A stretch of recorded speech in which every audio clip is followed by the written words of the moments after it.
वैशाली जिले के महनार अनुमंडल अंतर्गत महनार के समस्तपुर की रहने वाली स्नेहा कुमारी जायसवाल ने बीपीएससी की परीक्षा में 34वीं रैंक लाकर जिले का नाम रोशन किया है। स्नेहा कुमारी जायसवाल ने कहा है कि उन्होंने पहले अटेम्प्ट में ही बीपीएससी की परीक्षा पास की है।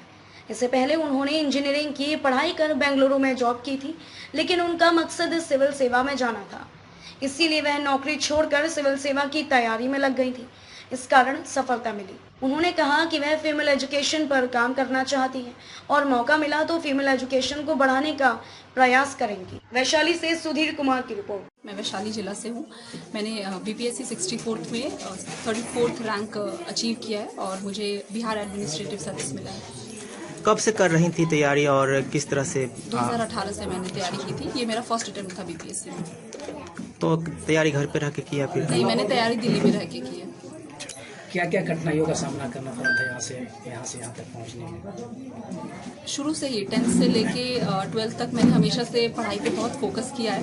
मुझे बचपन से ही पता था कि मुझे सिविल सर्विसेज में जाना है, तो जब भी मैं पढ़ाई करती थी तो मेरा फोकस उसी पे रहता था कि चीज़ों को मैं समझने की कोशिश करूँ।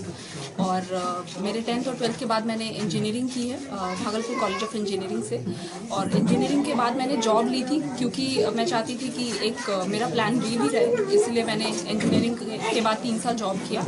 फिर जॉब छोड़ के मैंने दिल्ली जाके तैयारी शुरू की। वहाँ पे मैंने क्लासेस भी की और फिर बीपीएससी का फॉर्म 2018 में फिल किया था, जिसका रिजल्ट अभी आया है।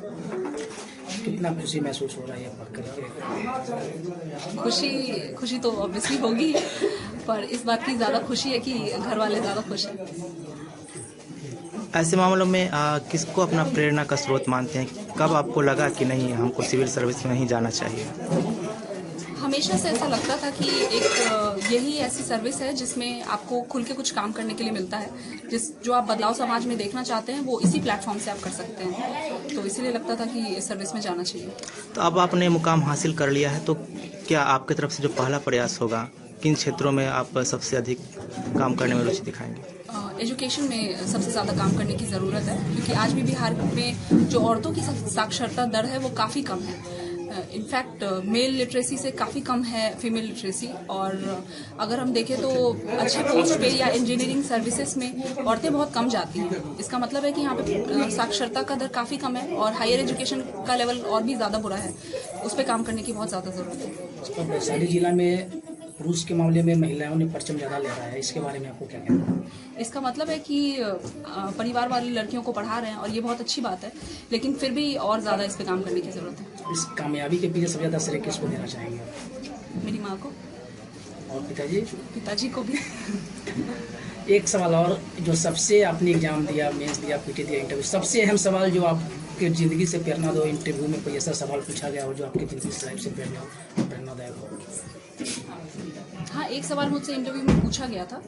उसमें मैंने बेंगलोर में नौकरी की है, तो मुझसे पूछा गया था कि बेंगलोर में और बिहार में जो औरतों की सुरक्षा का सवाल है उस पर मतलब मैं क्या सोचती हूँ। तो मेरे हिसाब से तो मैंने भी यही जवाब दिया था वहाँ पे कि क्या जवाब दिया था? हाँ, मैंने यही जवाब दिया था कि औरतों की सुरक्षा की जो समस्या है वो पूरे भारत में सेम है। भले ही कहीं डर कम हो या ज़्यादा हो, पर हर औरत को डर तो लगता ही है बाहर निकलने में। अब जो बच्चे तैयारी कर रहे हैं, जो अभ्यर्थी हैं, तो उनके लिए आप क्या कहना चाहिए? मैं यही कहूँगी कि किसी को हार नहीं माननी चाहिए। कोई कुछ भी कहे, अगर आपको लगता है कि आप उस लायक हैं और आप मेहनत कर रहे हैं तो आपको करते रहना चाहिए। आज नहीं तो कल सफलता जरूर मिलेगी।